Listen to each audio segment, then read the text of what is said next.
All right. Hello, everyone. All right. Sorry about that. I meant to start at 11 o'clock. But when you're getting streams ready, sometimes, well, there are last minute details and things that you're getting together. And sometimes you start a little bit later. But today I have a special guest, and we're going to talk about the Blue Beetle movie. We are a little bit tardy, so we might have missed the crest of the wave. But hey, we saw it. Me and my brother Amahl, I'm going to bring him up. We enjoyed it, and we're going to talk about it. So we're going to talk about a bunch of different things. Let me make sure that I'm live. I see one viewer there, and I got one like already. Thank you. I don't know who liked that. This because it's happening right now. I don't know who liked this, but thank you for liking this. Okay, let me go back.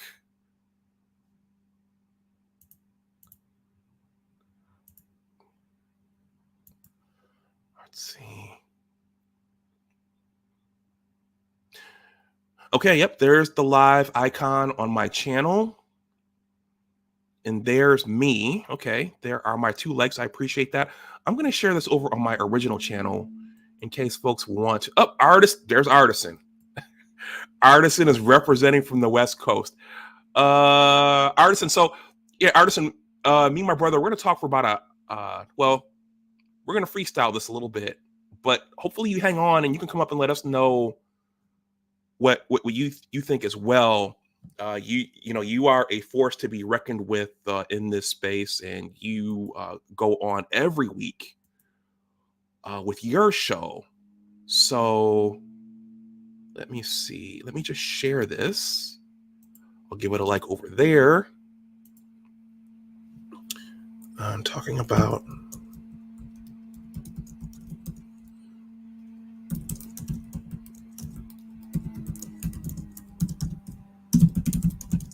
on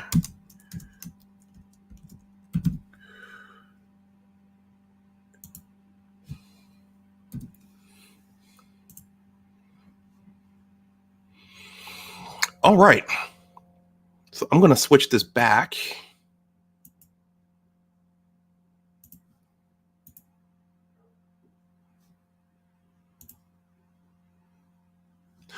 All right.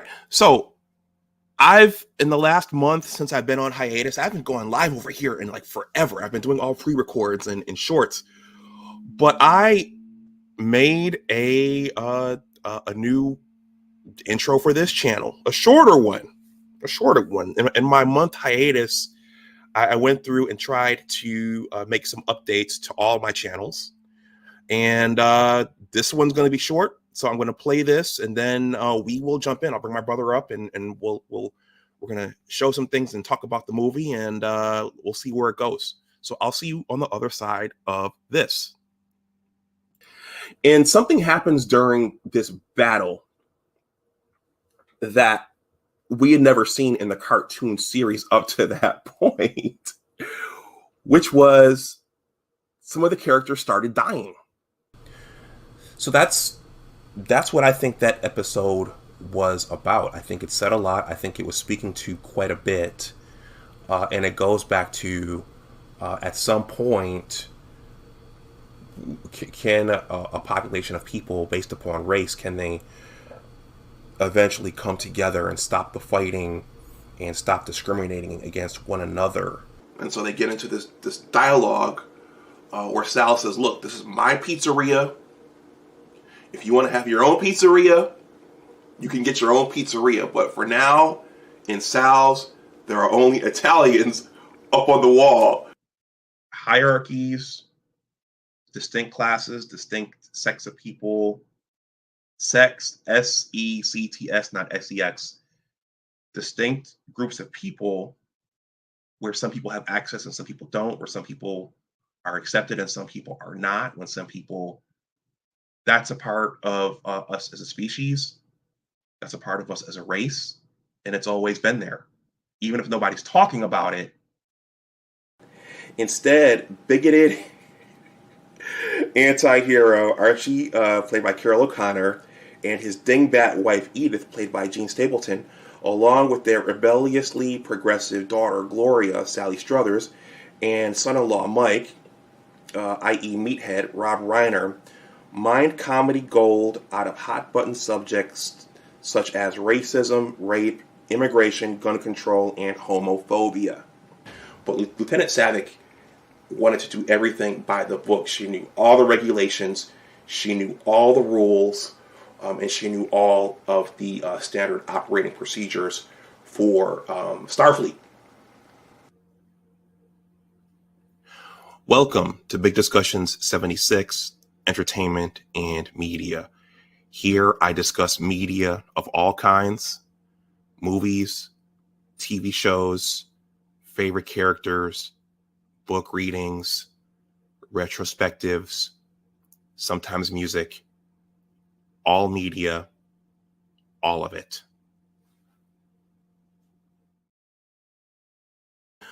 All right, everyone. So things grow and evolve. That was shorter than the previous intro. Maybe I'll tinker with this some more, but I wanted to just evolve and create something new so things don't get stale. So yeah, here I cover the gamut. I cover a lot of things. I go way back with movies and TV shows and characters and comic books and readings of all kinds. And so I cover the gamut. But today we're going to go into the comic book space, the superhero movie space, and we are going to take a look back at the Blue Beetle movie, which came out last month. It was controversial. A lot of people didn't like it. It got slammed in a lot of the entertainment on those platforms and in print and here on YouTube. In large part, one of the things is because of, as we'll discuss, how Warner Brothers handled the entire universe, the Snyderverse, and now converting over to the Gunverse. But also, it was said that a lot of people don't know about this character. Well, some people don't know about this character. Others of us do. So I wanted to have my brother, Amahl. I talk about my brother in my content all the time. He's done a lot of the artwork for my channels. And I credit my brother. He's probably going to laugh, but I credit him with keeping me in comic books and in this medium throughout my 20s and into my 30s, because my interests and life path kind of went in other ways, but he kept me in it. So with that, everyone, I'm going to bring up my brother Amahl, and we're gonna geek out a little bit. And Artisan, if you're still there once we finish, we want to hear what you have to say about the Blue Beetle. We're not going to go 3 hours here because I need to get to the gym. It's not healthy to be in front of a screen all day long. So without further ado, let me bring my brother up. This is my brother Amahl Dunbar. I'm going to throw my Cash App and PayPal in the chat as well in case anyone wants to donate anything today. I don't have AdSense over here yet. It's funny, with my science channel, I've got the subscribers, but I don't have the watch hours. Over here, I've got the watch hours, but I don't have the subscribers. So YouTube is a sweet science. What's going on, bro? Good morning. Good morning, bro. Thanks for having me, man. No problem. Hey, man, you're always the door is always open for you here, and you're always welcome here. So without you, there would be none of this. Well, maybe. I mean, you're definitely I mean, you bring the drive and ambition to keep learning and keep pushing and to keep growing the channel. So I admire all of your accomplishments, and I know that there's much more to come. So okay, well, I appreciate that. I sometimes when you're doing something like this, well, when you put yourself on a platform like this, you're always opening yourself up to criticism, and there are words being spoken from cyberspace, there are words being spoken to you from the real world, from various parties, and you wonder if you're doing the right thing. But I appreciate those words of encouragement from you, and also from our best friend, the G-Dog, out in the valley. I appreciate those positive words. Okay, so everyone, so before we get into Blue Beetle, I want my brother to he's an artist. He's a visual artist. He's got a lot of skills. But in addition to keeping me in this comic book superhero space, I mean, he's created on his channel. He created a trailer, which I mean, he's the only person I know who's created a trailer. I mean, there are billions of channels on YouTube, so it's not like no one's done it. But he created his own trailer, and I thought it would be cool since it features some classic DC characters and some classic DC characters from the silver screen. I thought it would be cool for him to kind of show it to us and talk us through it and showcase the work that he put into it, because he did put work into it. So I think we're gonna start with that. So, okay. And we're gonna keep, a key to YouTube is the sound. If you use something that YouTube doesn't want you using, they'll strike your videos and stuff like that in your channel. So I'm gonna let him tell us about that. I'm gonna cue it up. I think it's a couple minutes long, but he's gonna tell us about it as we go along. I'll stop it and see what you have to say as we go throughout. But just pay attention to what he did and how he did it, because it's a very, very unique creation that he made here. So first of all, bro, before I hit play, what inspired you to make this trailer? What a great question.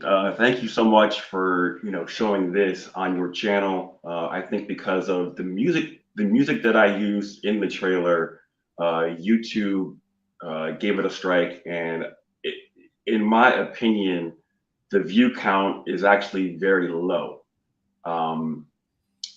I mean, if the view count is accurate, it is what it is.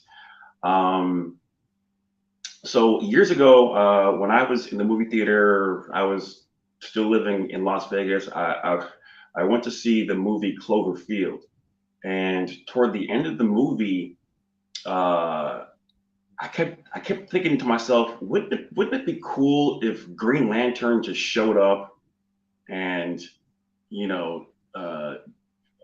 save the day? Or wouldn't it be cool if Wonder Woman in her invisible jet just showed up and saved New York City? And so that was kind of the genesis of it. I always knew that I wanted to do a trailer to kind of show DC and Marvel executives that I could handle something like that. I could handle maybe not writing a script, but just the major concepts of some of these large big budget films. And when I heard about the Justice League movie and who the villain was going to be, Steppenwolf, who would eventually lead to Darkseid, I thought, man, that's a little early to bring out Steppenwolf.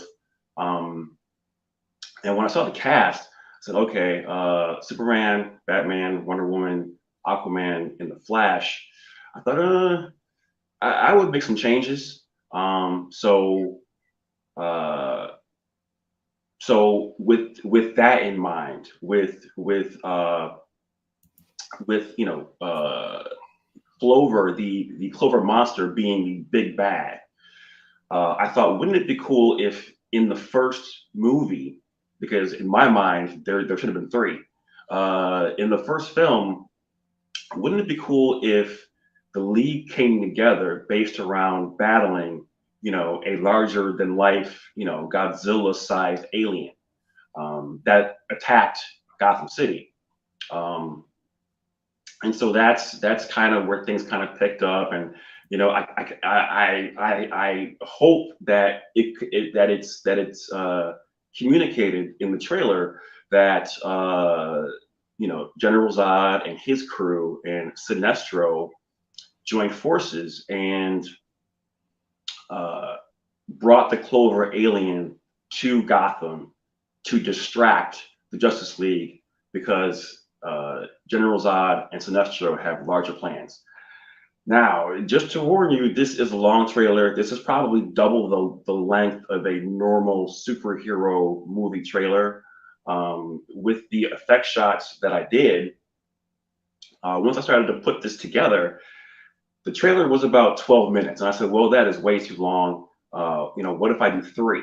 So in the first one, I just wanted the audience to see, and executives at DC and Marvel, I just wanted the executives to see my larger ideas.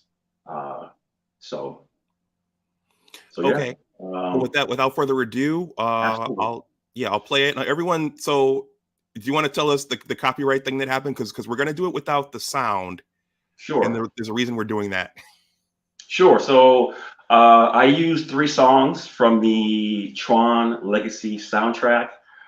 In my opinion, when I went to see Tron Legacy, I was listening to the music by Daft Punk, and I was thinking to myself, this is great for Tron Legacy, but this music would actually work way better in a Justice League film. So yeah. So you can go and watch it with the sound. I would appreciate likes and views, but yeah. So the trailer features music by Daft Punk that was in the Tron Legacy soundtrack, and I think that's why it got a copyright strike. Okay, so everyone, I'm gonna play the trailer right now. We're gonna walk through it, and then we'll talk about Blue Beetle. But as you watch this, I'm realizing a lot of people don't understand YouTube. I mean, a lot of this content creation starts with ideas. People think we're on here and it's just fun and games. And my brother just said something interesting, which is he wanted to show the Warner Brothers and the studios his vision of of superhero movie making. And I think we're kind of that's part of what we're seeing now. And that's that are the studios in tune with what the fans want or what the fans like. And Nerdrotic, I mean, you could see some of the other content creators, Nerdrotic, Critical Drinker, Artisan. They create content on what they want. This is the core audience for this medium, and are the studios listening to what the fans want? I think we're seeing all of that kind of boil up to an eruption right now. So anyway, with that, without further ado, I'm going to start the trailer, and here we go. I haven't watched this in a long time. I have not watched this in a long time.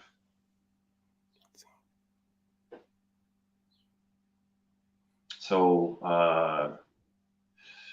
Michael Keaton is my Batman. Christopher Reeve is my Superman. I would cast Christian Bale as Nightwing, and I hope that is communicated through the visuals. Linda Carter is definitely my Wonder Woman. Shout out to Gal Gadot. But, for Wonder Woman, I would definitely cast Linda Carter. Okay. Okay, so I'll stop at let's see, 53 seconds.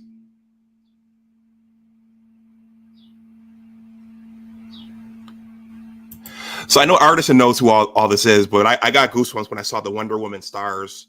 If you're born after 1990, even after 1980, you won't know what that is. But that was the original Wonder Woman TV show with Linda Carter. Yeah. So okay, and this is from the Ryan Reynolds Green Lantern movie. That's Mark Strong playing Sinestro. Yeah. So Sinestro puts on the yellow ring, and he sees General Zod and his crew trapped in the Phantom Zone. He knows who they are from his years as a Green Lantern, so he's going to go free them.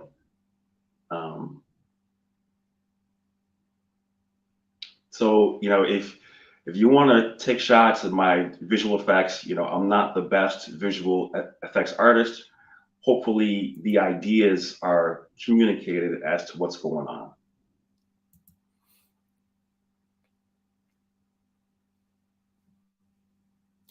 So again, this will probably be a joke throughout this trailer, but I know our Artisan knows what all of this is, but to the people who don't know what it is, what looking at, you're looking at footage of my brother put together footage of the Ryan Reynolds Green Lantern movie, which got whacked when it came out. There was a little bit of Superman 2, the Richard Lester sequel to the Richard Donner original, both classics. And also now we're weaving in, I think, some Batman. You want to say a few words about visual effects and how you did this, how you spliced together this footage? Yeah, so originally I had kind of a DVD recording kit. So I went to one of the local libraries. I signed out most of these films and just recorded this footage with this gadget from my DVD player to my PC.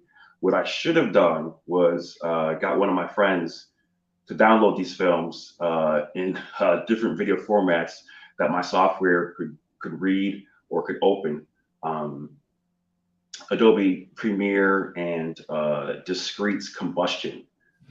Discrete is a division of Autodesk. For all the people that for all of the technicians and engineers that use AutoCAD, you're familiar with Autodesk. But Discrete was a division of Autodesk, and they created Combustion, which is a After Effects clone. So for all the artists who create special effects, I'm sure they're very familiar with After Effects. So Combustion was their clone of After Effects.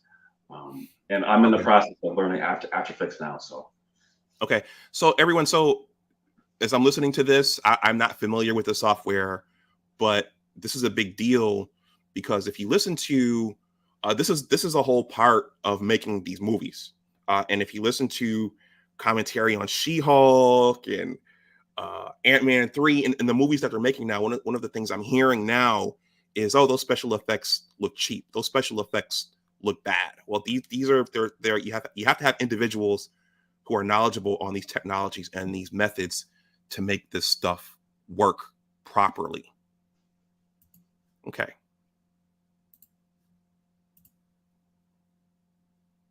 So hopefully here it's communicated that these are pieces of the Phantom Zone, and they're going to be crashing to Earth. So Sinestro and Zod meet. So right there you had General Zod and Sinestro talking. Yeah. Yes.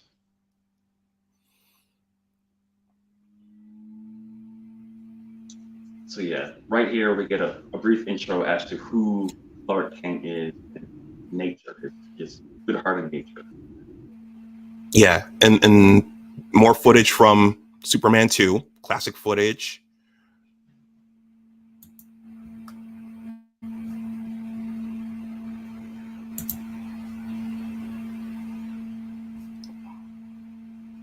This is from, I think, Superman 3. This is when it fell off.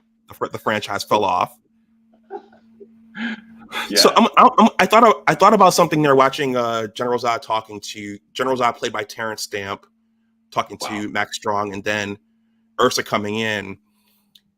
If you let's see, knowing who Sinestro is, so they're making movies the way they're trying to make movies. They're making it. If you're a novice, you won't know who Sinestro is. That's one of Green Lantern's arch enemies. So we grew up with Challenge of the Super Friends. Okay, that was my first exposure to Sinestro. So what I'm saying is, I think the movie studios have to be mindful of who the viewers are who go way back with these things, right, versus these new audiences that they're trying to appeal to, and you have to respect the properties and their history. Artisans talked about this quite a bit, but I'm just saying this to say that only people who go way back and who study this stuff will know those intricacies of, for example, who Sinestro is. Yes. and other characters like him. So now we've got So go ahead. I know I wanted to do kind of a party scene where, members of the league are at the same. I mean, obviously they're not at the same party, but yeah, I wanted to do, kind of a scene of them just in their normal lives. So there you had Hal Jordan talking to Christopher Reeve. Yes. I'm talking to Clark Kent. Yes. Kent. Yeah. So okay, parts of the Phantom Zone are crashing to Earth. Oh wow. Okay. And this is footage from Cloverfield. Right. And so in the lower left, I have a logo saying Jimmy Olsen TV. For my Justice League movie, Jimmy Olsen would have he would have left the Daily Planet and expanded, and created his own company. And so Jimmy Olsen is the one who would be creating some of this handheld footage of the Clover Monster. Hopefully, in these things, you realize that okay, Christian Bale is Nightwing. Well, I just noticed if you all, when you watch the trailer, noticed that the Christian Bale Batman has a blue mask over his mask, and I also attempted to put the Nightwing logo on his chest. Now, whether or not it came out well, you guys can beat me up in the comments, but it is what it is. Okay, so everyone, again, this is the original real life Wonder Woman. Really quickly, bro, why Linda Carter? You put pants on her. That's right. Why Linda Carter instead of Gal Gadot or Gal Gadot?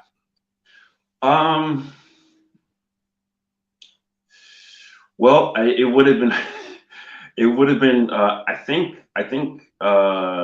When I was using my little DVD recording gadget, I don't know if there were some DVDs that the gadget could not, read the file format of that DVD. So that was a possibility. But then also, I just felt like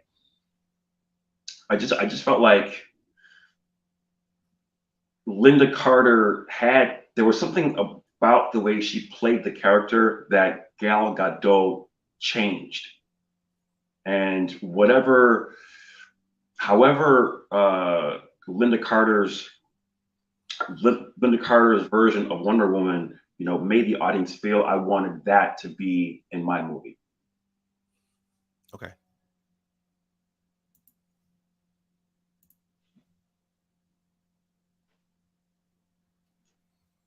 There's Michael Keaton.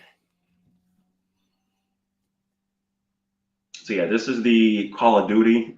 This is where the heroes is like, oh, it's about to get real.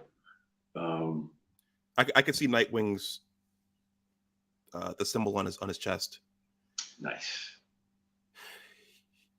You know what? By the way, I think that Wayne Manor that you just showed, I think they showed that in the Flash movie. I think that's the one they walked up on and found him. Okay, so here you have the Batwing and the Invisible Jet. Correct. I hope the audience, I hope that is communicated to the audience. I've stared at this shot for hours trying to get it just right. Shout out to my friend and fellow special effects artist, Philip Patrick Page, over, check him out on his channel, Saving Ghosts. And I'd asked him to I created the model and in 3ds Max, and I asked him to just do a test or just do a flyby to see how it looked. Phil uses Phil uses a lot of software, but he opened up the model in Vue. That's spelled VUE, and Vue does real world materials very well in the renderings. And he sent it back to me and said, well, that looks good. I wanted it to look like glass, but then also I wanted the background to also kind of blend into the jet. So, and then also for my ideas for the films, the Invisijet would actually be a stealth fighter that actually originated from Krypton, and that the Mascarans, or the Amazon culture where Wonder Woman comes from, would have actually found this stealth fighter, or found this stealth jet, and started to reverse engineer the technology on it. Okay, I'll keep it going. Okay. Everyone, yeah, they're about I think 2 more minutes here. Hello, Kareem. Yeah, we're looking at this. This is a trailer my brother made, his Justice League trailer. This looks like footage from Cloverfield. Yeah. And there's the creature. And then there's the invisible jet that was just on screen. Again, in the effect shots, if you're gonna tear me up in the comment section, go for it.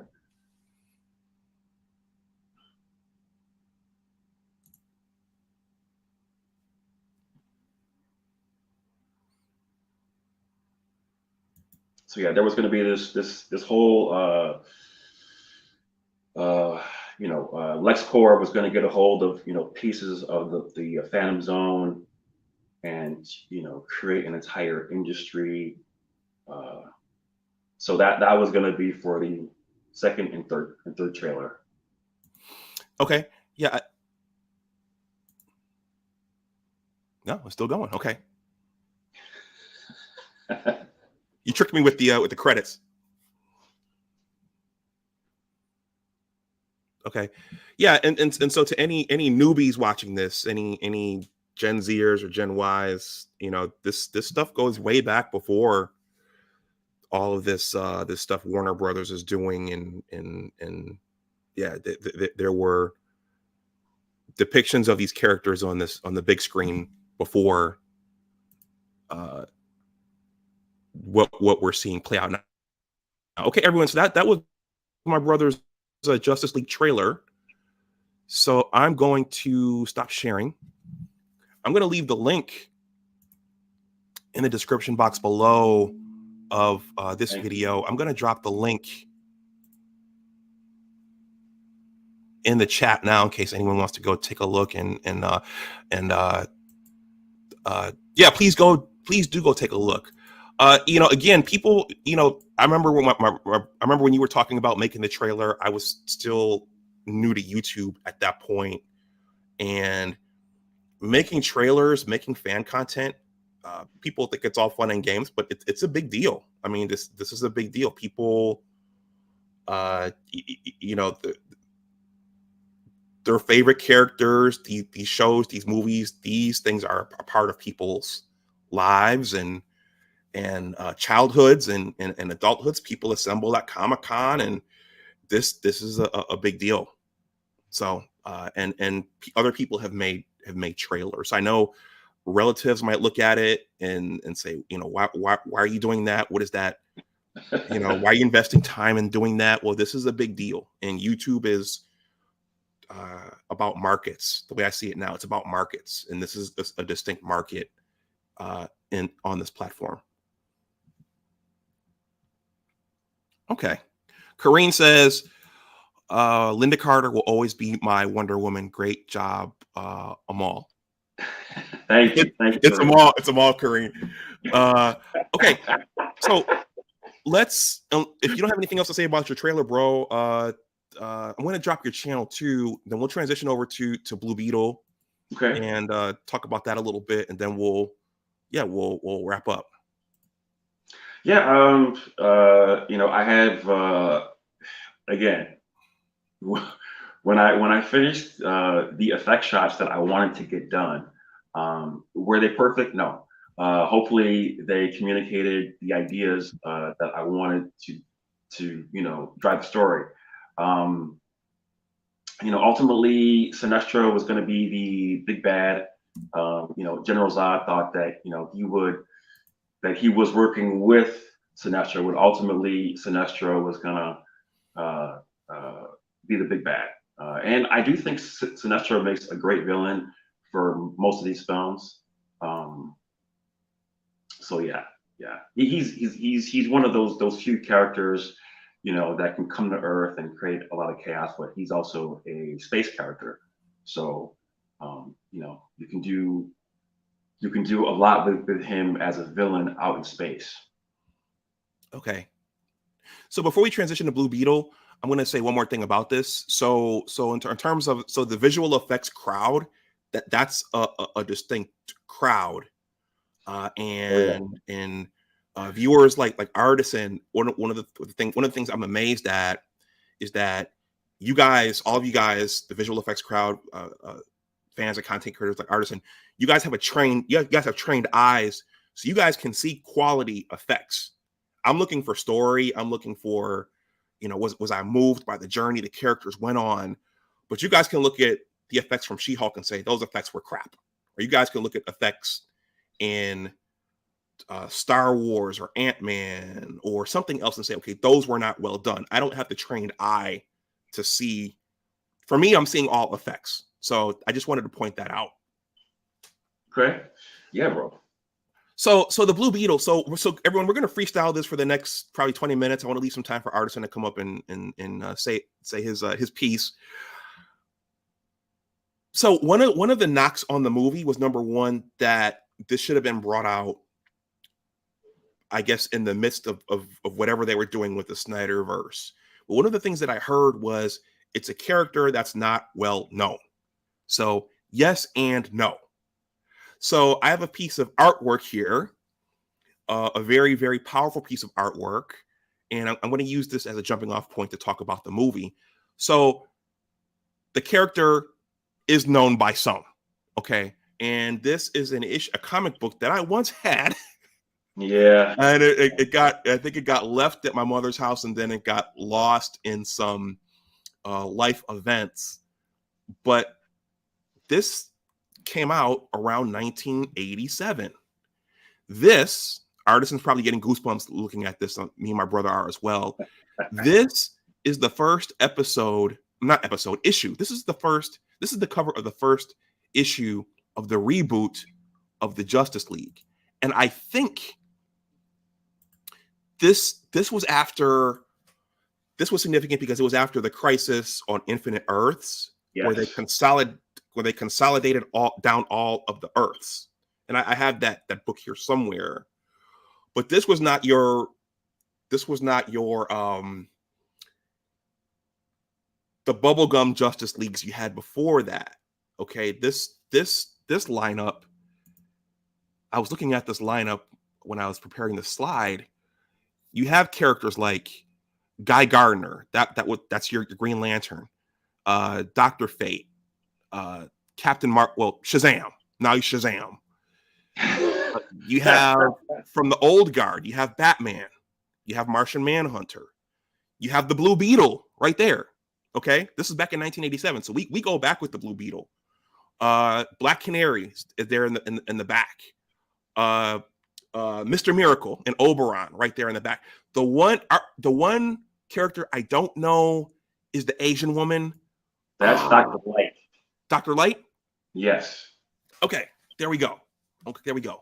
So again, this is driving home the point that while the Blue Beetle may be unknown by some younger people, he's known by quite a few. That Blue Beetle right there, I think that was the second iteration of the character. His true identity is Ted Cord, and that's talked about in the movie, which we'll get to. But before we move on, the artist, bro, you're an artist. The artist was Kevin Maguire. So there have been a lot of classic artists in comic books. I think one of the big recent ones is Alex Ross. But Kevin Maguire was a bit of a heavy hitter back in the late 1980s as well. He was in a class by himself, and shout out to you for collecting that book. I didn't want to read them at first. I mean, we share comics, I didn't want to read them at first, but once I started to read them, I said, well, he's really good at drawing muscular bodies. But then I noticed how good he was able to draw faces and facial expressions, and how one facial expression could help drive the story. And he got better. Like as you look at those books, he was getting better and better and better and better.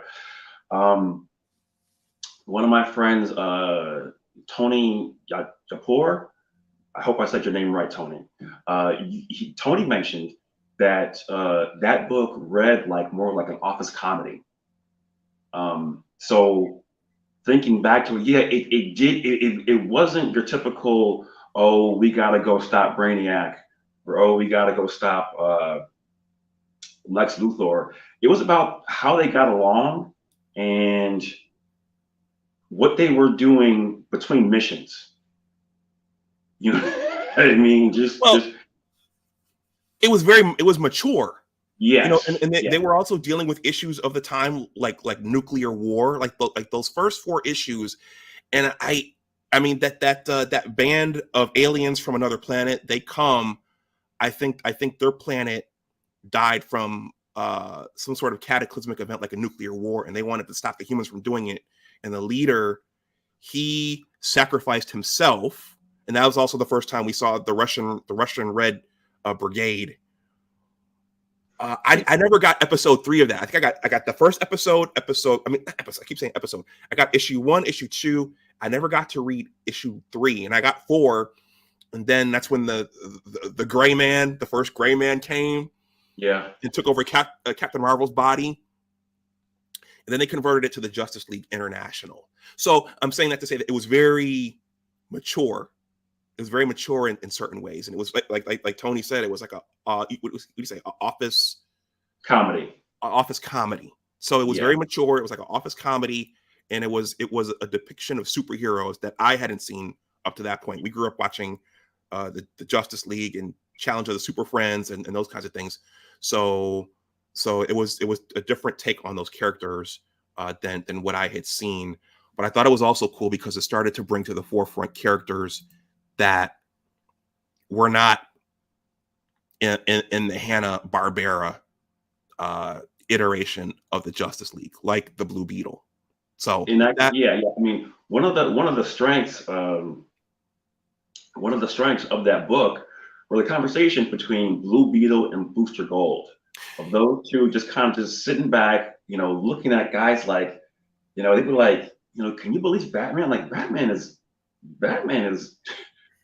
yo, just yeah, like just the conversations between Blue Beetle and Booster Gold, helped to drive that story. yeah, Batman's a bit of a dick, and I think at one point Blue Beetle had a crush on Wonder Woman.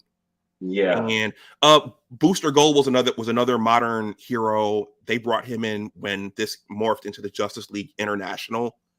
So yeah, so these characters go back. So that's a short history of the Blue Beetle. I might make a pre-record on that at some point because yeah, that was a big discussion point on the movies, that nobody knew who this character was. Some people didn't know who the character was. Okay, so let's hop into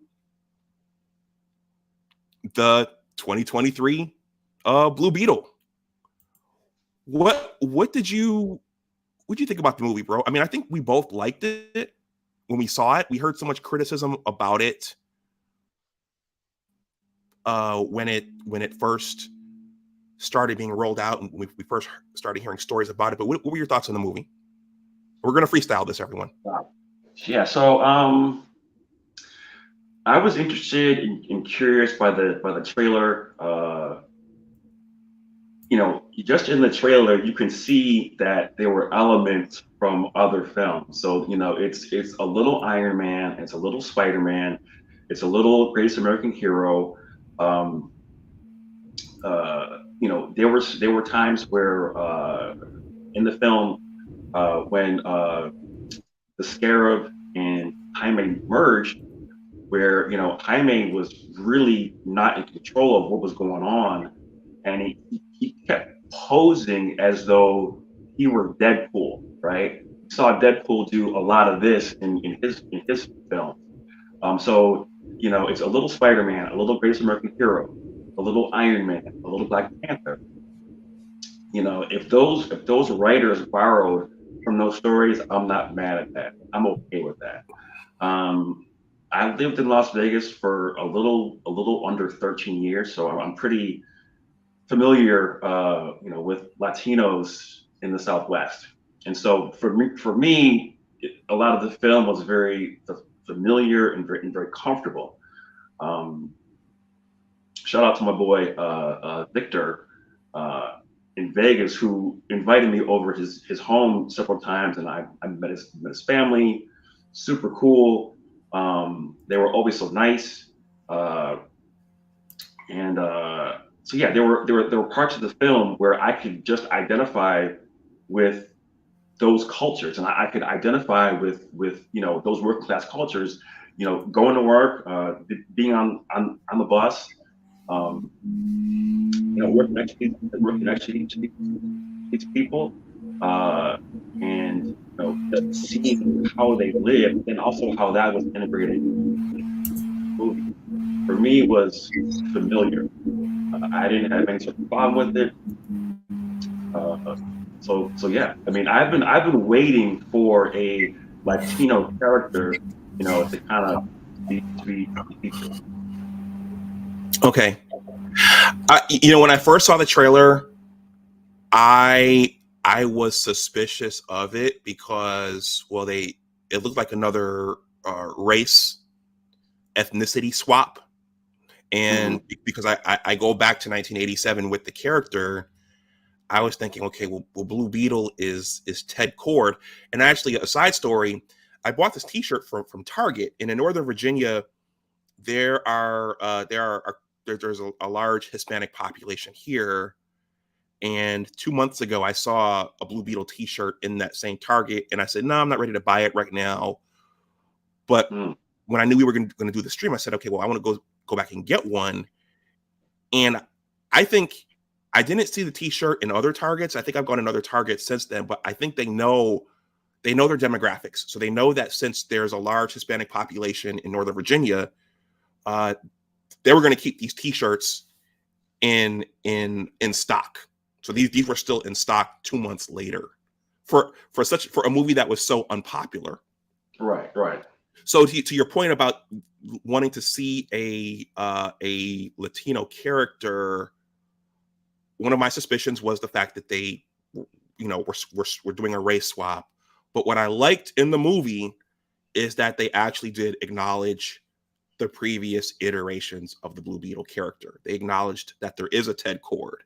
They acknowledged that there was a Dan Garrett, and Dan Garrett was the first one, and then Ted Cord was the second one. And Ted Cord, actually, if you read the books, he's kind of Batman-like. I mean, I don't know enough about him to say that he's a vigilante. I don't think his parents were killed by a villain, but in terms of creating his own technologies, he's a STEM guy. He's a STEM guy. And there's a passage in Kingdom Come where he's with Oliver Queen and Dinah, I can't think of her last name, the Black Canary, and he starts going on about rotogens, and Oliver Queen says, "All right, Cord, that's enough about the rotogens." I think it was Superman's X-ray vision. I noticed the rotogens changed when he looked at us with his X-ray vision, and Oliver Queen was like, "All right, that's enough. Shut up." But he's a builder. He's a STEM guy. He's that's what he was supposed to be. And I thought that I liked the fact that while they tried to modernize it, they paid homage to the previous iterations of the character. Absolutely. Yeah. I'm a bit of a traditionalist. Yeah, that was one of the highlights. That was one of the highlights for me. For pretty much in Acts 1 and 2, you got to see how the Scarab, everything that the Scarab can do once it bonded with Jaime, and then Uncle Rudy and Jenny and Jaime, they find Ted's lab and all of Ted's gear. Yeah, so for the fans who know who Ted Cord is, that was a great scene. Mm-hmm. And for all the criticisms that Uncle Rudy, played by George Lopez, he just sat down in Ted's lab and hacked his PC and started turning things on. For that criticism, if Ted Cord, who was Jenny's father, left that for her, why wouldn't he leave it in a way? Why would he leave it in a way where she couldn't figure out the passwords, or she couldn't figure out how to operate any of his tech? So Okay. And so yeah, so in the comic books, yeah, he did, and in the Justice League, they flew around quite a bit in his giant beetle ship. yeah, Which when I was watching the movie, it also reminded me of the Watchmen in was it Night Owl? I'm not sure if it was Night Owl or Owl Man. Oh man, Artisan. Do you know which one it is? But they were similar, and I think they both gave their ships nicknames.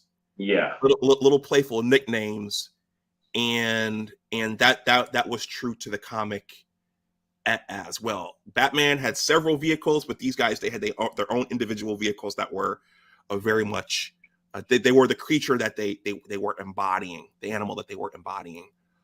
Okay, so you mentioned parallels to other stories. I mean, there was so much in here that mirrored other franchises. I mean, the suit, as soon as I saw the trailer, I said, that looks just like Iron Man. And I know they tried to change it up by, in the MCU, they showed Tony's face inside the helmet. In this one, they showed Jaime's eyes. Yeah. And also I noticed that the mouth would kind of go like this. A little bit. When he talked. So they tried to change that up. But this was the suit was so Iron Man and kind of Green Lantern as well, right? Because whatever he thought about, the Scarab would actually create. Yeah, there was that. It was kind of and these are things that no one else has said. So it was kind of Dr. Octopus, and that it attached to his spine. It was kind of reminded me of the Matt Damon movie where Elysium, where that whole thing attached to his body. Yeah. So yeah, there were a lot of parallels to other things. Carapax was one of Blue Beetle's villains from back in the 80s. That very much reminded me of RoboCop. It reminded me of Elysium. It reminded me of that kind of thing. In a lot of ways, and also what they were trying to do with the Scarab to create that team of super cops or that super army, that very much reminded me of the RoboCop remake, where that's ultimately what they wanted to do. They wanted to make all of these robotic troopers to police the United States and also to for the army. Yeah, that reminded me of that.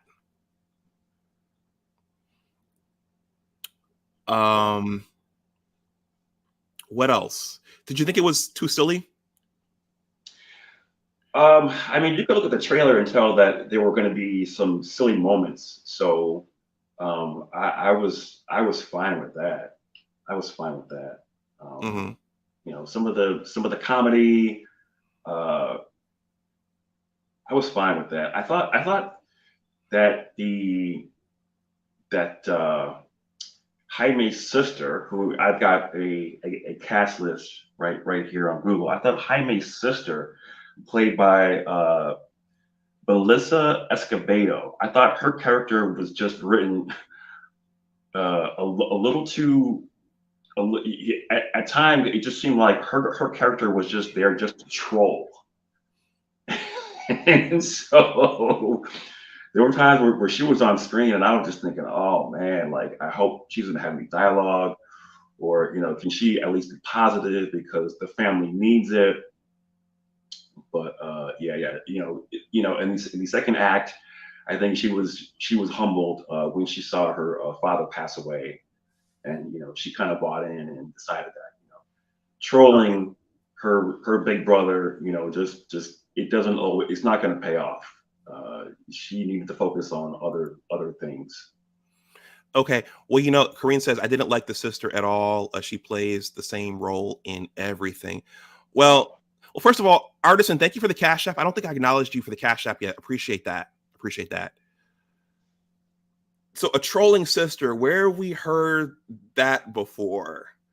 Weren't there a few parallels to Black Panther in this?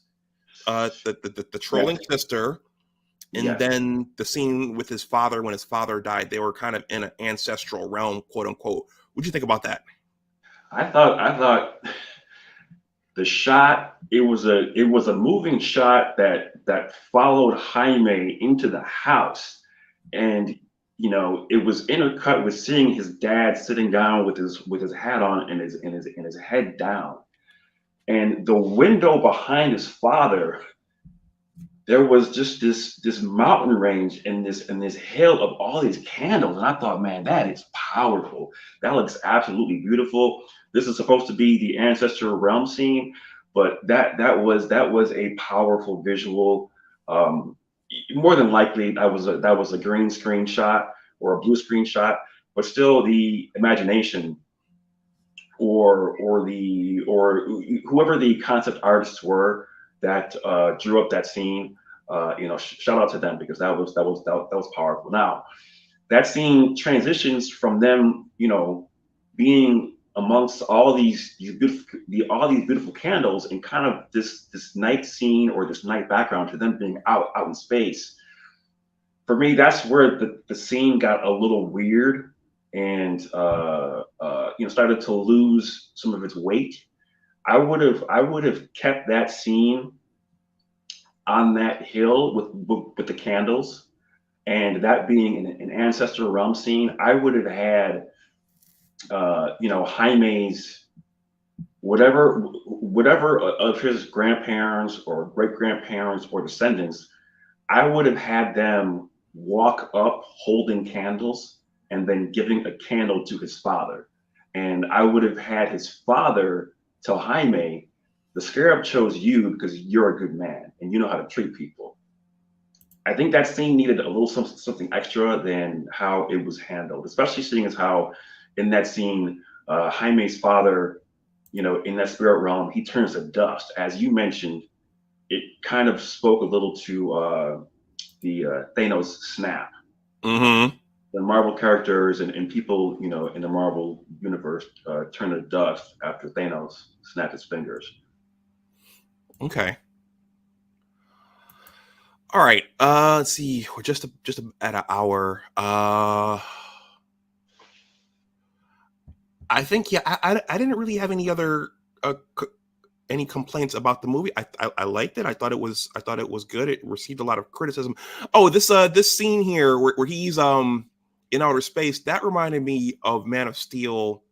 Some of those shots from Man of Steel when Henry Cavill Superman was out up above the Earth's orbit for some reason. That Hmm. reminded me of that. I Um, think I think can I bro just for a second, Go ahead. showing him, or showing the scarab, or I guess um Kaji, or Kaji Da, or yeah, Kaji Da. Kaji Da looked like, when Kaji first bonded with Jaime, Kaji needed to kind of stretch and exercise her abilities. So for me, seeing Blue Beetle out in space, opens up possible stories where he is in space with, uh, Green Lantern or Superman, as to where a future Justice League story won't just take place on the Earth. Mm-hmm. Mm-hmm. Now I'll do one more parallel I just thought about. The no killing thing, the no killing his opponent thing, that of course, Spider-Man, Batman's no killing rule, because he had a chance to take out Carapax early, and he wouldn't let Kaji do it. So that was another parallel. As I was watching that, I was like, okay, I've seen this before. He's a virtuous hero. Okay, he's not gonna kill his opponent. And I did like the way, I thought it was good how they humanized Carapax. He just wasn't a I think sometimes it's good to show the villain is not bad just to be bad, right? And that they have a past that's driving them and driving what they do. Okay. Well, I think a big knock on the film is obviously Warner Brothers. This was kind of brought out on its own. I think Aquaman, the next Aquaman is coming out, and there's no apparent direction for any of these. As a matter of fact, well, up until recently, it was thought that all these would just kind of proceed into nothingness. But there's talk of Gal Gadot coming back and playing Wonder Woman under James Gunn. But one of the criticisms was, well, what do we do with this? Where is this? This isn't going to go anywhere. And that was interesting, because at the end of this movie, they left us with the possibility that there might be more, because Ted Kord, wherever he went, he kind of did an Ant-Man thing and said, "Hey guys, are you still out there? I'm back. Is anyone there? Is anyone there? Jenny, I'm still there. I'm still here. I'm still here." Right. So they kind of left us hanging, but it seems like this isn't going to go anywhere. So I think that was one of the big criticisms as well. Yeah, I mean, they could bring Ted Kord back for another movie, or maybe a Justice League 2. There are lots of possibilities, but you got to have the right writers, and writers who care about the characters, and who are invested in these characters and invested in these stories, so that they can stand the test of time. Some of these films you can only watch them once, and you don't want to watch it again. Like for me, Thor 2 was terrible. I don't ever want to watch Thor 2 again. And there are others that I haven't watched. So okay. So bro, do you have anything else on this? I'll drop the link, so if folks want to come up and say something, Karina or Artisan or both. Do you have anything else you want to touch upon here? I do. Sure. Thank you.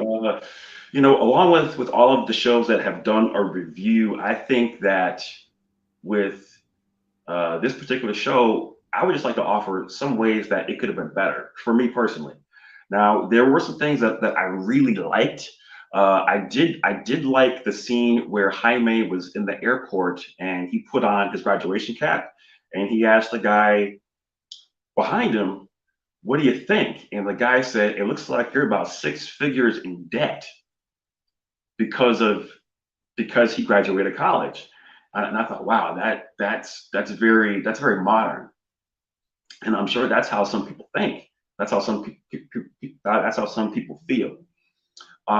There was the scene after Jaime comes back, or they pick up Jaime from the airport and they go to a restaurant. And I think afterwards, while they were still at the restaurant before they went home, Jaime was talking to his dad, and he said, no matter what I do, I feel like it's not enough.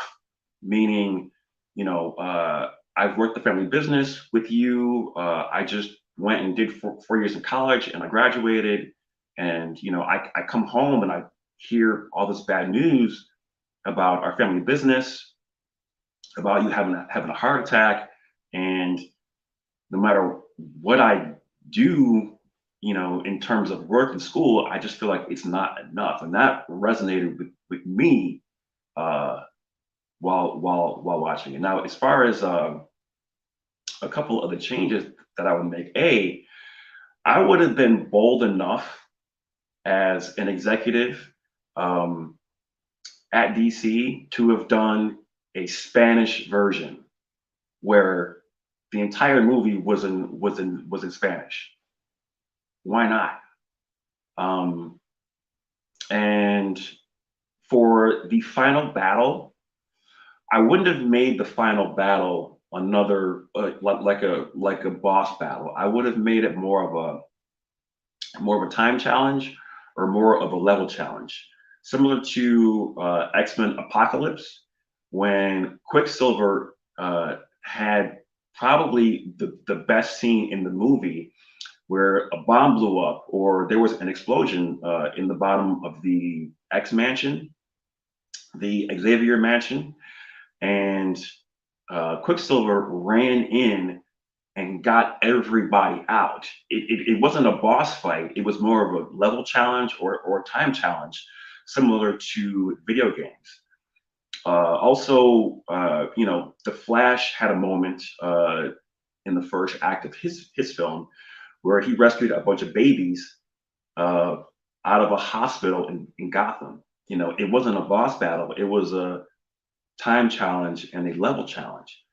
I would have created a time challenge / level challenge for Blue Beetle for Jaime and his family at the end of the movie versus it being another boss battle between him and Carapax. So those are the things that I would have done differently to have made that film better. But overall, I would give it a B. Mm-hmm. Yeah, I'll agree with that. I'll agree with that. All right. Well, whoever is there in the chat, I'll drop the link. I'll hang on for just a little bit longer. If you guys want to come up and say something, I'll drop it right now.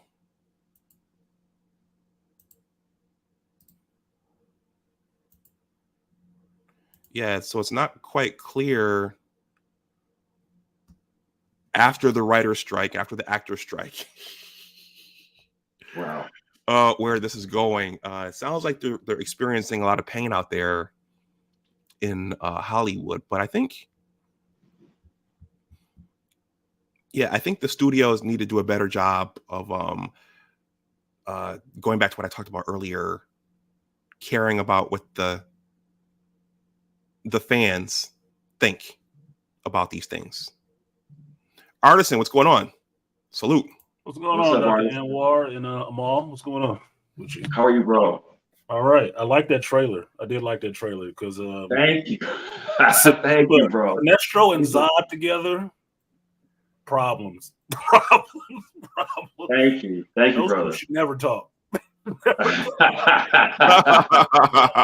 Don't ever let them compare notes. Never, dude. It's a problem. Thank you, brother. It's a problem galactically. It's a problem.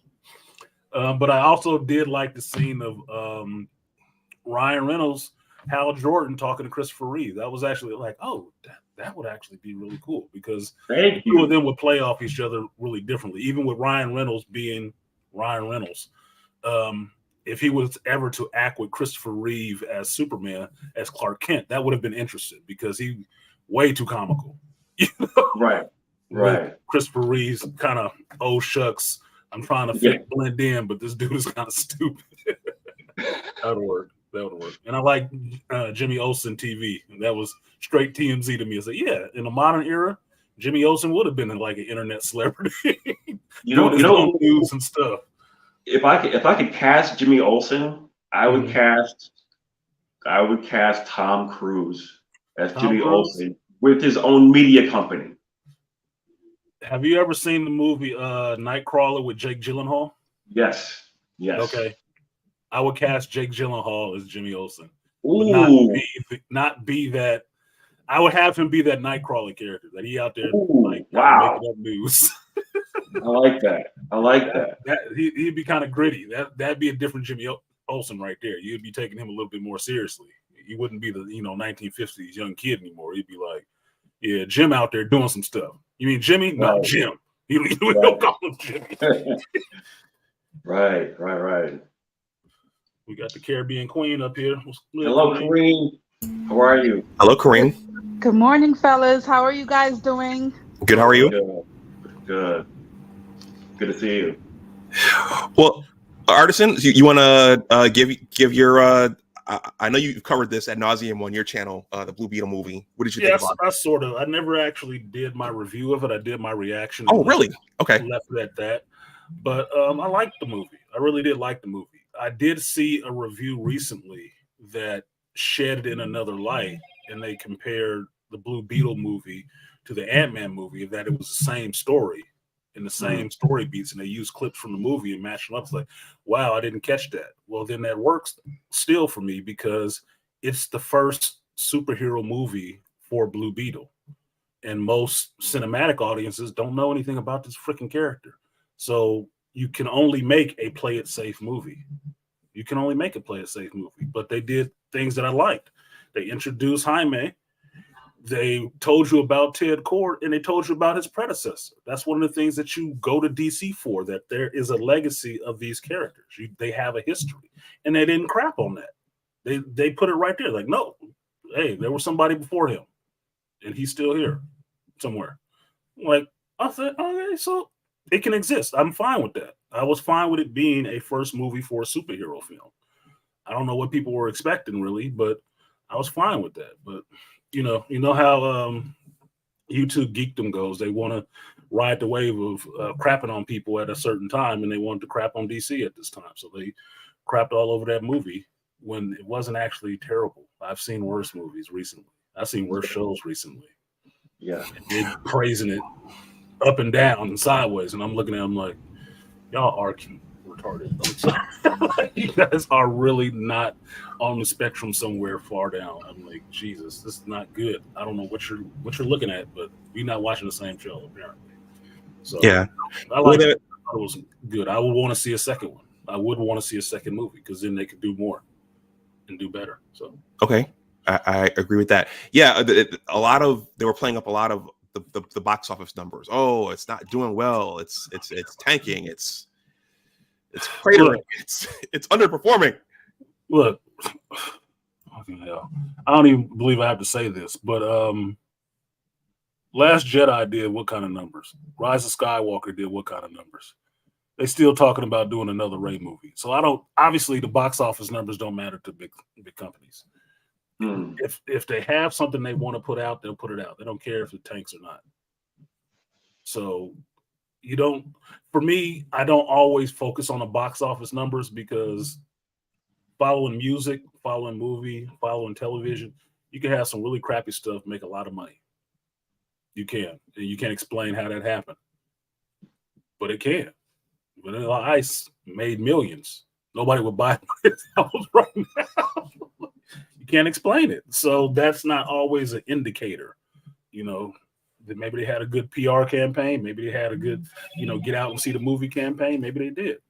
And there's other movies that don't do anything but blow up and didn't have a good PR campaign, but people watched it and really liked it. And it became one of those movies like people really got into, like The Matrix, The Crow, movies like that, where people didn't understand it right off the bat, but the fan base that went and saw the movie really embraced it, really loved it, and blew it up.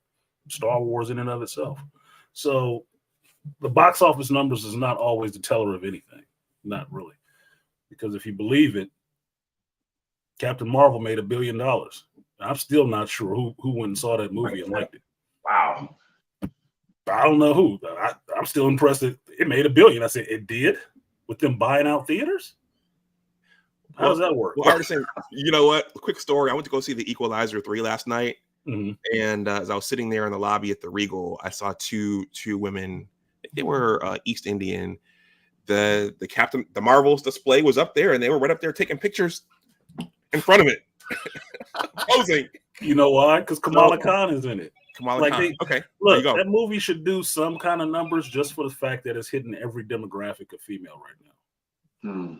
Young and I don't know how you say it.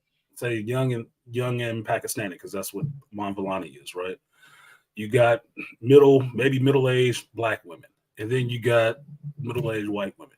It's hitting every demographic. The only thing they're missing is an Asian chick, but I think that's the villain. So they hitting every demographic of woman to get them out to see this freaking movie. So if it turns around and makes $1 billion, I don't think it's going to be because the movie is awesome. I'm going to think that women supported it. Oh, well, it is what it is. I agree with you, Artisan. Thank you. No, I mean, look at Barbie. Just look at Barbie. Barbie movie was trash, but I haven't even seen the Barbie movie. I had no desire trash. to go see it. I mean, of course, you're not going to see it. Trash. It was trash. This is a woman telling y'all the Barbie and movie I'm telling you, trash. it's trash because look, I have a child. I watched the cartoon Barbie movies for years. Even and you can watch those. Rewatch. It's silly. It's fun. Barbie's meant to be silly, girly. The thing that they did, they market well was the pink and the girly girl. They market that very well. So that's why Barbie did very well because they had the boots. They have the cafe, even the cafe. Like I'm in New York City, they have a Barbie cafe, and that sells out because it's a great marketing tool. It was marketed excellent. That's why it did well. It's not because of the movie, because the movie's trash. It's just bad. Yeah, from what I've heard about the movie, different people's synopses and reviews of the movie does sound like absolute trash. But because it has such a built-in fan base with all these demographics of females, female directing it, then they said all this stuff about men and stuff like that in it, you got them out. I mean, I was in San Francisco. I'm in San Francisco seeing big, 200-pound Asian women jumping out of cars dressed up in all pink like Barbie. I'm like, what the hell is going on? Like, what the hell is this? Wow. I'm going to see the Barbie movie. I'm like, really? Y'all going to see the Barbie movie? What you got in common with Barbie? Like, I didn't get it. I wasn't going to see it. I thought it was silly, but I like Margot Robbie. I like Ryan Gosling. Wasn't interested. And Ryan Gosling was the best thing in the movie. He was he. That's what I heard. Margaret is Marguerite, whatever her name is. She's supposed to be the star, but Ryan Reynolds to me stole the freaking movie. He was singing great. He looked great. He was sympathetic. I was like, well, that's the thing because Ryan Gosling is usually playing these really stoic characters all the time. So I thought it'd be funny for him playing Ken. I said, in this modern era, who would you cast as Ken? Okay, yeah, I can cast him as Ken because he's a pretty regular looking dude. He's pretty handsome. Chicks like him. Fine, you can do it. But he does do dancing and singing like he was in La La Land and stuff like that. He can do that stuff. So seeing him play something outside of his normal character, which is just stoic, quiet, serious dude. Okay, if you want to be silly, I'll watch him being silly. But I wasn't going to see the Barbie movie to see it. Nah, I just thought it'd be interesting for him. But apparently it turned out good for him. He made money off of that. Oh well, but that has nothing to do with Blue Beetle. My bad. Don't let me take over. Yeah, I'm sorry to derail it. The host, Dr. Amahl, can't mute up. I'm so sorry. I just wanted to use that to illustrate that by your point about Marvel's might be doing well. It might do well because it hits all those demographics. And I mean, I know the movie was trash. The first one was dumb. Even Sam Jackson couldn't save that movie. It was really dumb. I was like, I don't know, but I saw it because we wanted to see what was gonna happen, so that's why everybody went and see it. They market the first Marvel very well too. And the funny thing too, I just wanted to bring the point about that movie. Afterwards, I got something in the mail saying, "Oh, would you buy this character?" Because I know her dolls didn't sell. Her dolls wasn't selling. So another thing with superhero movies and those type of movies, it's not only the box office, it's also the product placements, like the toys, the apparels. That's also why a lot of these people do these movies. And like they said, the Turtles didn't really make money. They made some money, but they didn't make their box office. But they said the Turtles, like actual action figures, made billions and billions of dollars. So it's not. Who bought those action figures though? It's dudes like the three of us sitting up here who bought all them. Oh, it's the new Turtles. We gotta buy those and collect those. Yeah, how much are they? $25 a pop. Like, yeah. So I mean, so Blue Beetle may not make that much money in the box office, but maybe they will check the apparels and the toys. I'm sure a lot of moms is gonna buy the toys for their kids and stuff because it was a good movie. It's a good, basic, solid superhero movie. Those haters online, hating online, sell, make the views go up. So that's a content creator strategy. Some of them, I mean, I know some of them are truly didn't like it. I've listened to some of the ones that truly didn't like it, and I feel like they're genuine in their critique. But a lot of them is just bandwagon, whatever, high ratings, high, people watch your views. Yeah. They got their finger in the air, and it's like, I think the sentiment is that we should hate this. So this is what I'm going to say. I'm waiting to go back and look at my predictions for 2023 and these movies that were coming out, because I think I had a prediction on Blue Beetle that came true, and I did it back in January. I'm just curious to see if I'm now right predicting how the fan base is going to move. They're going to hate this. They're going to like this. They're going to hate this one for this reasons. Like, it's predictable, and that's what makes it kind of irritating for me to watch it, because for me, this movie, was it perfect? No. Like I've told you guys many times before, there are no perfect movies. There aren't. There's some that come close. None of them are perfect, right? This movie had flaws, yeah, but it's the first movie for this character. Other than seeing him in Justice League Unlimited or something like that in the cartoon, kids know who Blue Beetle is. He's kind of fun, right? If you read comics, the character is still around. But seeing him cinematically, a live action, this is the first time you've seen it. So I'm really not understanding what they were expecting. They were expecting a big box office blowout? No, that's not even logical. What? No, this is his first movie. He has to make his money on his first movie, gain that interest so you can get people into the second movie and actually do better. That's how 90s versions of superhero movies always went. That first movie didn't really do anything. Not really much. It wasn't $1 billion. First Blade, they made no $1 billion. They made 3 of them. Right. Like, and Blade is like a cult favorite. Audience. Yeah. And it's a cult favorite now. Exactly. Because the fans who watched it enjoyed it, and that spurred the interest in people who didn't even know the character. Like, yeah, it's Wesley Snipes, but who's this Blade character? It's a Marvel character. That's a Marvel character? I didn't know about that character. But you don't read Night Stalker, stupid. Go watch the movie, right? And then they saw something that was actually really cool, and that built it up for the second movie. Second movie did numbers way above the first movie because that fan base and people getting into that character. Yeah, the movie might not have been all that good, but by the time it got to the second one, everybody was on board. That's what turned it into a cash cow. That was the first cinematic appearance of that character. And before then, you'd only seen him in Spider-Man cartoons and some other stuff. That's usually what it takes for superhero movies before the era of the MCU, where everything blows up really big all of a sudden. And they start expecting that all of a sudden. It's like, that's an unrealistic expectation for a superhero movie that you haven't spent 10 years developing to the point where everybody is on board and you can have a big movie that blows up to $1 billion. It's unrealistic to me. It's unrealistic. So, Artisan, what are you hearing about? Well, I guess when the writer's strike and all this is over. I don't care.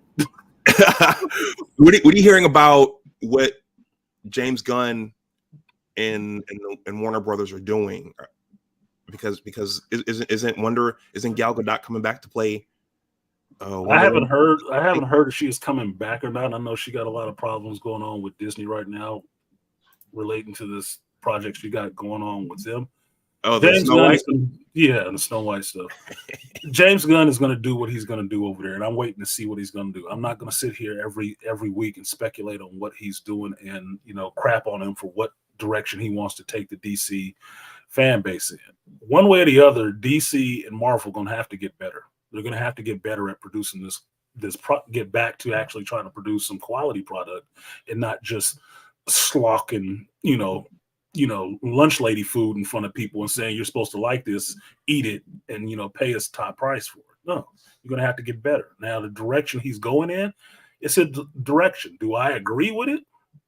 No, but I would be interested in seeing an Authority movie because that was something I never thought would ever be made, ever. Do I want to see another Superman movie? No, I don't. I'm not interested in seeing another Superman movie.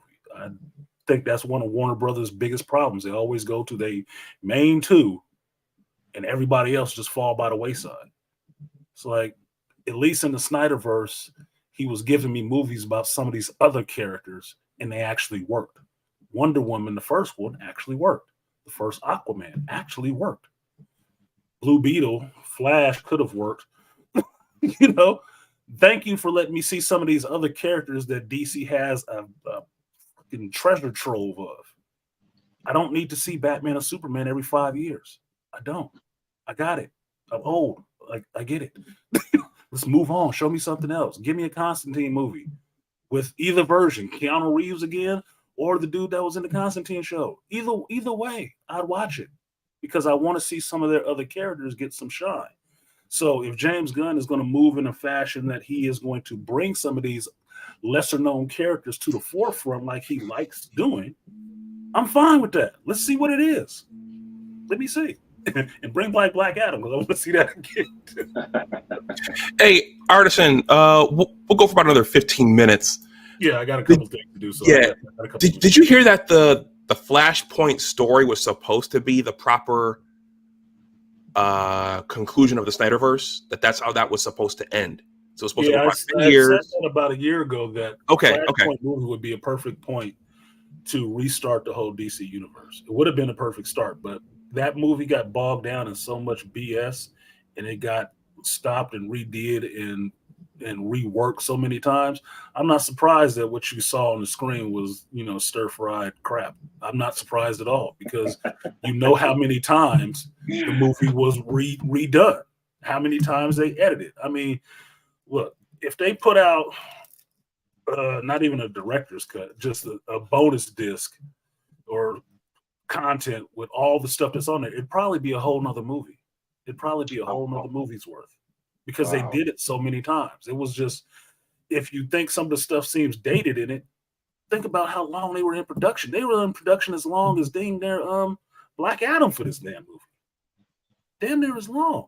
10 years or so. Dude, the movie was so late. Like, it couldn't help but be bad. It couldn't help but be bad. It was stale. So, yes, Flashpoint would have been a perfect point for the DCU to reboot itself. It would have been. Just like Multiverse of Madness would have been a perfect point for Marvel to reboot itself. Yeah. Could have been. Yeah. They didn't do that. Oh, well. Look, they had it in this Flash movie to where they could have rebooted it right then. They could have. But because of so many, outside the universe stuff going on with the company and everything else, they don't have a direction. The leadership is changing, so everybody's ideas of what they're supposed to be doing keeps changing, which is screws up the cinematic experience for us as the audience. Because if you're not following all that stuff behind the scenes, you just know this don't even make any sense. What about that last movie that they did? I thought these characters was all together. They gone now? Oh well. That's what throws everybody else off. It's all this meta stuff that happens behind the scenes, in the news, in their boardrooms and stuff like that, that people who review this stuff hear about.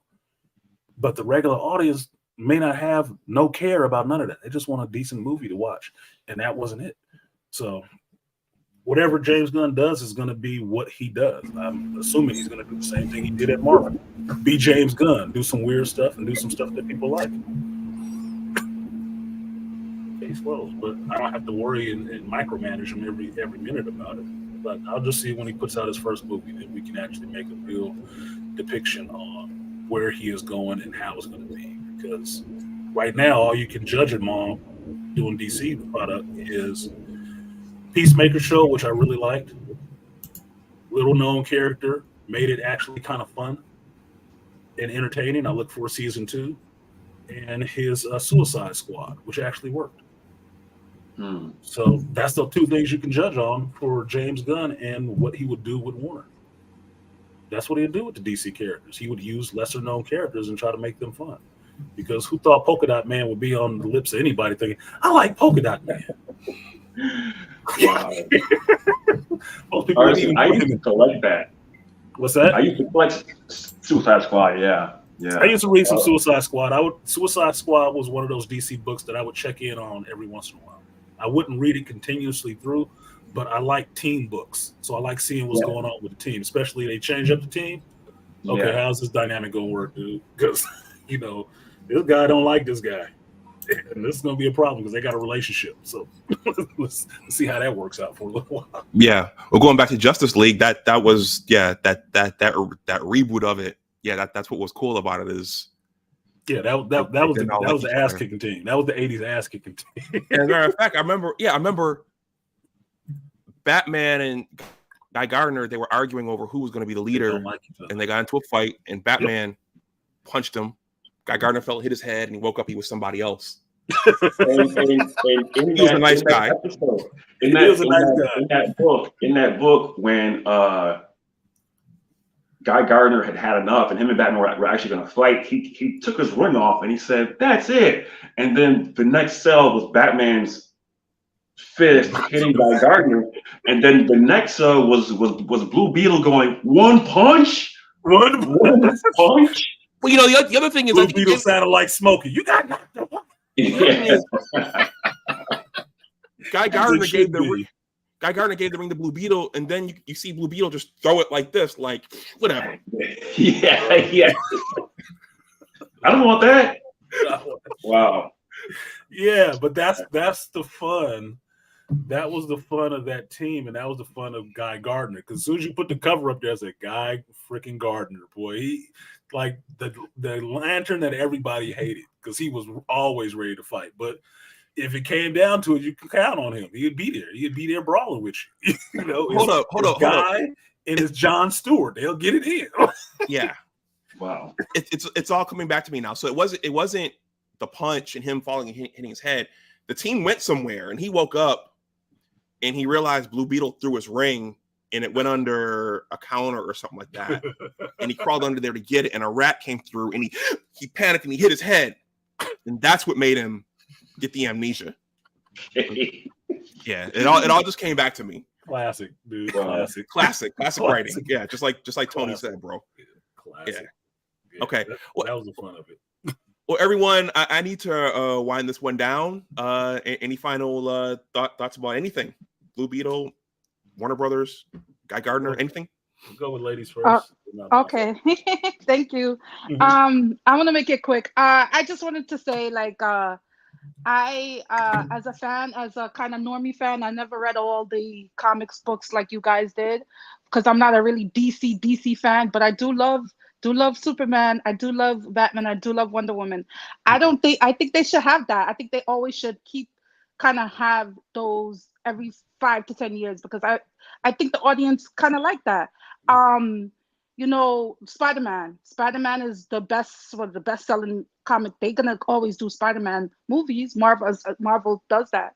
Sony is gonna always do that because that's the best seller. So I don't think Warner Brothers should get rid of them, but I agree with you about James Gunn, introducing all these new, weirdo characters. It could be, it's nice to see different people on screen, but I don't think they should get rid of the core. That's it. And Blue Beetle was good. Don't listen to these naysayers on the internet. Watch it for yourself and see if you like it or you don't. Don't these people most of them on YouTube or whatever. It's they're just doing it for clickbait and for views. It's not really because they honestly believe the movie was that bad. Okay, bye. Thank you, Kareem. Peace, Kareem. Artisan? I will say just to clarify, I don't believe you should get rid of Superman and Batman. I just don't need a movie from them every 5 years. 10, 15, maybe. But what's happened recently is they've come out too close together. Too many different versions of the same character too close together. To me, is like burnout. It's really like burnout. Like I have 3 different versions of Batman running around. That's way too many. So now you're referring to none of those versions is the one I want to see, which is Batman Beyond, which is bothering the hell out of me. It's bothering me. That's the only other Batman. You want to give me something from Batman? Give me Batman Beyond and a Nightwing movie. That's all you need to do for me. I can ride with Robert Pattinson Batman for another movie, but I don't need another version of the same Bruce Wayne Batman. I need you to progress. I need to get this moving a little bit further down the line so we can introduce some more of these other characters. So Nightwing, Batman Beyond, I'm down for that. Another Superman, I don't necessarily need another Superman. I didn't think anything was wrong with Henry Cavill. other than his Clark Kent look way too goddamn big to not be Superman. Like, that's not a reporter. That's security. Like, you should go see Superman and see what his workout plan is, because you could be his trainer. That was the only thing. Other than that, I didn't have a problem with him. I'll deal with whoever they bring in next for their version of Superman. Whatever. But I didn't need another one right now. I could have dealt with the guy from Superman and what is it, Superman and Lois or whatever it is, that show, that new guy. King? No, the new guy that's on the TV show. Okay. I'm forgetting his name. He's actually really good. I really like his Clark Kent and his Superman. So I would have took him over whatever they're gonna do right now. But that's just to clarify that point. Blue Beetle, like Kareem said, I say it all the time. I watch this stuff and review it just for me, and I tell you what I think, but you should always go see it for yourself. Make up your own mind on what you like, what you don't like. Don't let a reviewer tell you what you should and should not like. You make up your own mind, because you might see something I don't. You might enjoy something and I don't. I actually enjoyed the Blue Beetle movie. It was entertaining. It had a family message in it, which I really appreciate, because I hate seeing males in movies totally disparaged and fathers totally disrespected. I don't like that at all. But in this movie, they had respect for their father. Even though they was broke, they still had respect for their father. And it was a good father-son message in there when he got to talk to his father's ghost and tell him you were a good man. You know, I almost teared up at that scene, and I don't cry in movies. I was like, I like that. Thank you. Give his pops some dap, because his pops was struggling. No matter how much he was failing, he was struggling, still trying to do and keep his family together. And that's what you heard from his mother telling everybody else. No, he brought us all here one by one.